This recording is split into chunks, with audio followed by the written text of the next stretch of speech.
Hello students, आज का जो हमारा टॉपिक है वो चैप्टर 7 को ही हम कंटिन्यू करते हुए आज हम यहाँ पे पढ़ेंगे जो आपके एबिलिटी जोन में गिवन होता है चैप्टर कंप्लीट होने के बाद, different phases of the frequency curve या फिर you can see different shapes of the frequency curve, कि जो हम फ्रीक्वेंसी कर्व बनाते हैं उसकी डिफरेंट शेप्स कैसे होती है, किन किन टाइप से हम फ्रीक्वेंसी कर्व बना सकते हैं, डायग्रामेटिकली हम किस किस वे में प्रेजेंट कर सकते हैं, उसके रिगार्डिंग हम उनके नाम पढ़ेंगे, शेप्स के बारे में जानेंगे अच्छे से। तो सबसे पहला बच्चों आता है नॉर्मल कर्व और सिमेट्रिकल कर्व।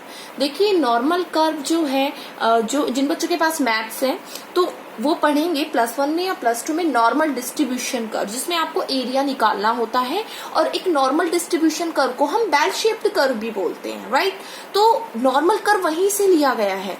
देखिए क्या होता है, देखो दो चीजें आती हैं स्टैटिस्टिक्स में, एक होता है सिमेट्रिकल डिस्ट्रीब्यूशन और एक क्या होता है आपका एसिमेट्रिकल डिस्ट्रीब्यूशन।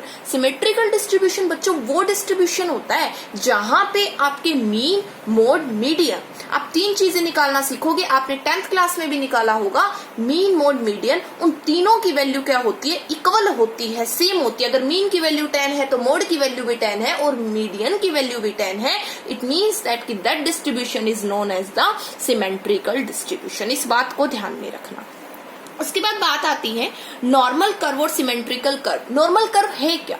नॉर्मल कर्व को हम बेल शेप्ड कर्व के नाम से भी जानते हैं। It is also known as a bell shaped curve. Symmetrical curve is a curve where the value of the mean, mode, median are equal. Symmetrical curve वो curve होता है जहां पे मीन, मोड, मीडियन की वैल्यू क्या होती है, आपकी इक्वल होती है। In such curve frequency stands to increase gradually, followed by the tendency to stabilize and finally the tendency to decline. It means that यहाँ पे क्या है कि जब हम नॉर्मल कर्व बनाते हैं ना, तो हम फ्रीक्वेंसी जो ड्रॉ करते हैं, फ्रीक्वेंसी कर्व जो हम ड्रॉ करते हैं, उसमें क्या होता है कि स्टार्टिंग में वो इंक्रीज होता है, फिर वो पिक लेवल पे जाता है, उसके बाद फिर वो क्या होता है, फाइनली डिक्लाइन हो जाता है। मान लीजिए आपके एग्जाम है ना, तो आप क्या करते हो, एग्जाम की तैयारी करना स्टार्ट कर देते हो, सारे चैप्टर 1, 2 जितने भी होते हैं आपके स्टार्ट कर देते हो, फर्स्ट करते हो, सेकंड करते हो, थर्ड करते हो, ऐसे करना स्टार्ट कर देते हो, राइट। फिर क्या होता है कि आपका एग्जाम का डे आ जाता है, तो वो पिक लेवल हो गया कि भाई उस टाइम पे आपको सब कुछ याद है, आपको क्या है, सब कुछ याद है, सब कुछ लर्न है आपको, है ना। तो आपने फुल तैयारी में हो आप पिक लेवल पे। फिर उसके बाद क्या होता है कि आपका एग्जाम ओवर हो गया और फिर डाउन चले गए। फिर आपको क्या होता है, आप दूसरे एग्जाम की तैयारी करने लग जाते हो और जिस चीज का एग्जाम था वो भूल जाते हो। ये मैं आपको एग्जांपल के थ्रू बता रही हूँ, राइट। तो इसमें भी यही होता है कि फ्रीक्वेंसी शुरू में बढ़ रही है, फिर हाईएस्ट फ्रीक्वेंसी है, उसके बाद क्या हो गया, फ्रीक्वेंसी डाउन चली गई, ठीक है। तो ये होता है बच्चों आपका नॉर्मल कर्व। नॉर्मल कर्व में क्या है कि जो फ्रीक्वेंसी जो बढ़ रही घट रही है वो एक यूनिफॉर्म रेट से बढ़ रही है। ये नहीं है कि इसमें एक साइड से ज्यादा है और एक साइड से कम है। एक यूनिफॉर्म रेट का मतलब होता है कि सेम रेट से फ्रीक्वेंसी में जो चेंज आ रहा है दोनों साइड में, वो सेम रेट से आ रहा है। फ्रीक्वेंसी दोनों साइड में कम हो रही है तो सेम रेट से कम हो रही है, बढ़ रही है तो सेम रेट से बढ़ रही है, उसको बोला जाता है जी normal curve. I hope it's be clear.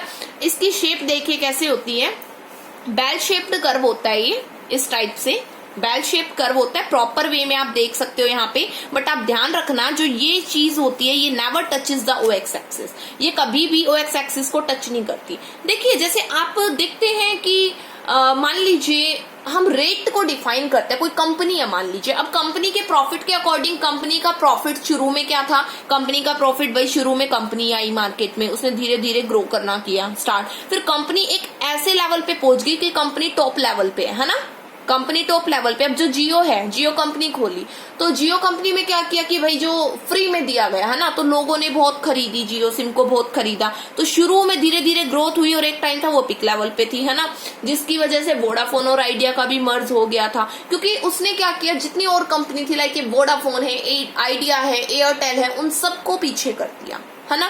तो जियो पिक लेवल पे थी, फिर धीरे धीरे अभी क्या हुआ कि उन्होंने मर्ज हो गया वोडाफोन आइडिया, और धीरे धीरे अब वो भी क्या करने लगी, अपनी स्ट्रेटेजी अडेप्ट करने लगी और मार्केट में दोबारा से उनका भी नाम आने लग गया है। तो जियो ने फिर क्या कर दिया, रुपए लेने स्टार्ट कर दिए, ठीक है। अभी क्या हो गया भाई, वो धीरे धीरे अपनी स्ट्रेटेजी बना रही है उसके अकॉर्डिंग, फिर धीरे धीरे डाउन भी आ रही है, ठीक है। तो यही चीज होती है, ऐसे ही कंपनी की ग्रोथ होती है। कंपनी मार्केट में आती है, फिर टॉप लेवल पे पहुंचती है स्टार्टिंग मतलब की ग्रोथ करने के बाद, उसके बाद धीरे धीरे वो डाउन भी आती है अगर वो इनोवेट नहीं करेगी कुछ तो, राइट। तो ये चीज है।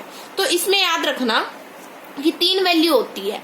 X bar denote the value of the mean, X bar denote the value of the mean, M bar denote the value of the median, M bar किसको डिनोट करता है, मीडियन को, and Z bar denote the value of the mode बच्चों।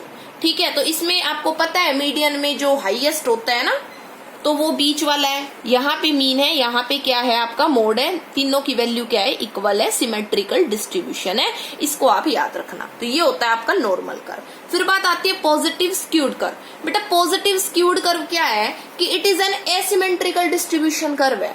अब asymmetrical distribution curve वो curve होता है जहां पे मीन मोड मीडियन की वैल्यू कभी भी इक्वल नहीं होती, या आप ये कह सकते हैं कि वो सेम डायरेक्शन में बढ़ता घटता नहीं, वो होता है क्या, स्क्यूड कर्व बोल लो या फिर एसिमेट्रिकल डिस्ट्रीब्यूशन बोल लो। ये आपके लिए आगे इन फ्यूचर भी काम आएगा कि asymmetric distribution curve is a curve where the value of the mean mode median never equal, जहां पे मीन मोड मीडियन की वैल्यू कभी भी इक्वल नहीं होती है। क्लियर, तो वो है। अभी जैसे इसमें पॉजिटिव स्क्यूड कर्व की बात कर रहे हैं हम, तो स्क्यूड क्या होता है, देखो स्क्यूनेस के बारे में आप पढ़ेंगे जब आप बीकॉम में जाएंगे, अपना ग्रेजुएशन करेंगे आफ्टर +2, तो उसमें आपको स्क्यूनेस का चैप्टर आएगा अलग से, और उसमें ये सारी चीजें पढ़ेंगे। उसी में से मैंने आपको थोड़ा बहुत बता दिया ताकि आपके काम आए इन फ्यूचर, आपके सीए फाउंडेशन में भी काम आ सकता है। तो बच्चों skewness tell us about the direction. Skewness हमें डायरेक्शन के बारे में बताता है कि पॉजिटिवली कहाँ पे लेफ्ट साइड है, राइट साइड है, ऐसी डायरेक्शन बताती है हमें स्क्यूनेस। अब इसने कहा पॉजिटिवली स्क्यूड कर्व, तो बेटा पॉजिटिवली स्क्यूड कर्व क्या होता है, it is that type of statistical curve distribution which indicate that on both side of the highest frequency mark the frequency don't decrease at uniform rate। मतलब जहाँ पे जो frequency है वो सेम रेट से कम नहीं होती। नॉर्मल कर्व में तो सेम रेट से कम हो रही थी फ्रीक्वेंसी दोनों साइड से, बट इसमें क्या होता है, सेम रेट से फ्रीक्वेंसी कम नहीं होती।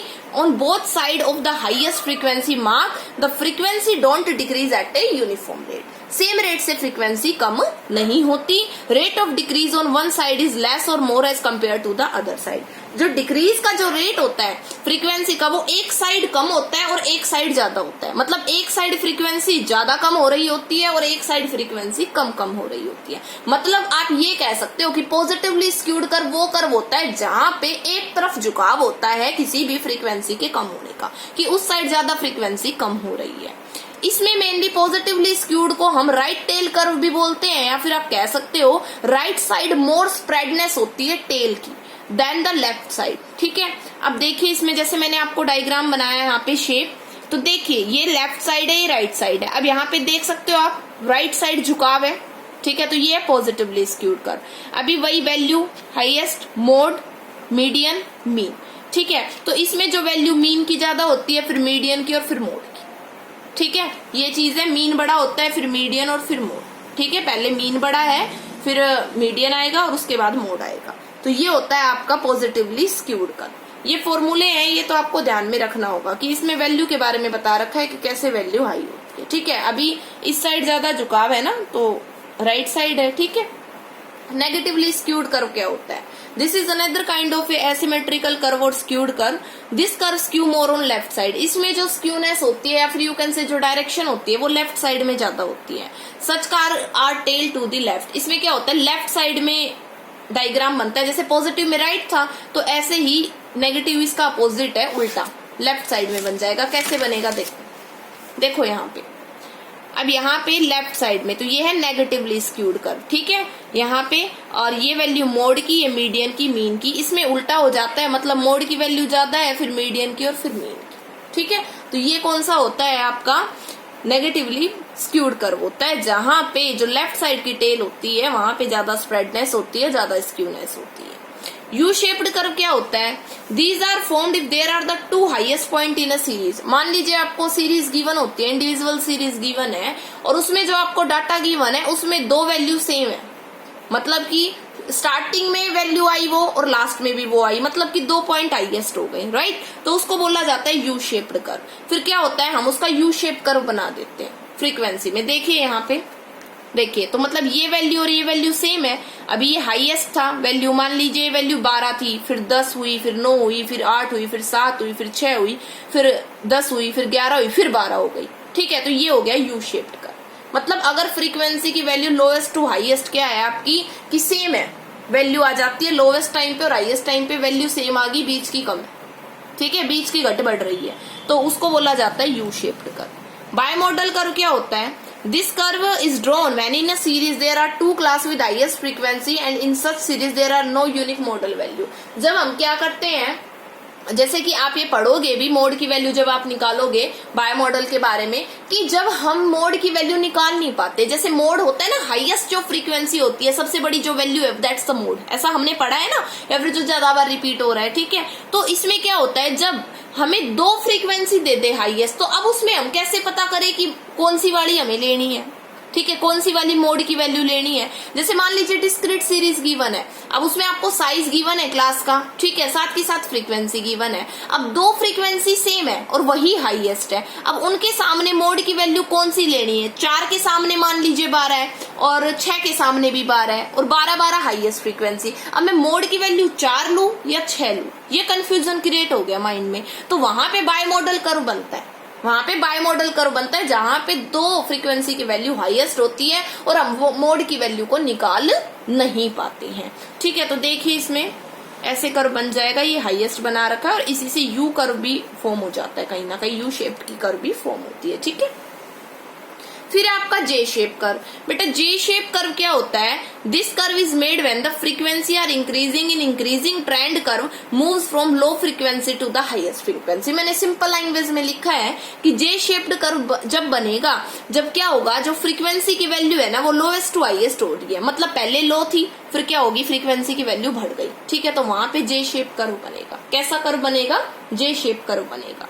फिर आता है रिवर्स जे शेप, उल्टा, जब हाईएस्ट टू लोवेस्ट हो रही है वैल्यू, फ्रीक्वेंसी की वैल्यू 12 हुई, 10 हुई, 9 हुई, 8 हुई, 7 हुई, 6 हुई, 5 हुई, घट रही है, ठीक है, तो वहां पे रिवर्स जे शेप बनेगा, हाईएस्ट टू द लोवेस्ट। उसके बाद बात आती है मिक्स कर्व और मल्टी मॉडल कर्व। बच्चों मिक्स कर्व और मल्टी मॉडल कर्व वो कर्व होता है जहां पे ना हाईएस्ट फ्रीक्वेंसी होती है ना लोएस्ट फ्रीक्वेंसी होती है, इंक्रीजिंग और डिक्रीजिंग ट्रेंड चलता रहता है, वहां पे आप बनाते हैं मल्टी मॉडल कर्व और मिक्स कर्व, जहां पे कर्व की कोई शेप ही नहीं बन पाती। देखिए यहाँ पे बढ़ रहा है, घट रहा है, बढ़ रहा है, घट रहा है, ठीक है, फ्रीक्वेंसी आई 12, 10, 8, 10, 12, 1, 4 ऐसे, तो इसमें पता ही नहीं चल रहा कौन सा हाईएस्ट कौन सा लोवेस्ट है, हाईएस्ट भी आ रहा है, लोवेस्ट भी आ रहा है, तो वहां पे बच्चों मिक्स कर्व और मल्टी मॉडल कर्व बनता है। तो ये कुछ कर्व की शेप थी जो आपको पता होनी चाहिए, ये आज मैंने आपको करवा दी है, पीडीएफ आपको मिल जाएगी, नोट कर लेना, लाइव क्लास भी मिल जाएगी आपको, और आपको चैनल पे भी वीडियो मिल जाती है,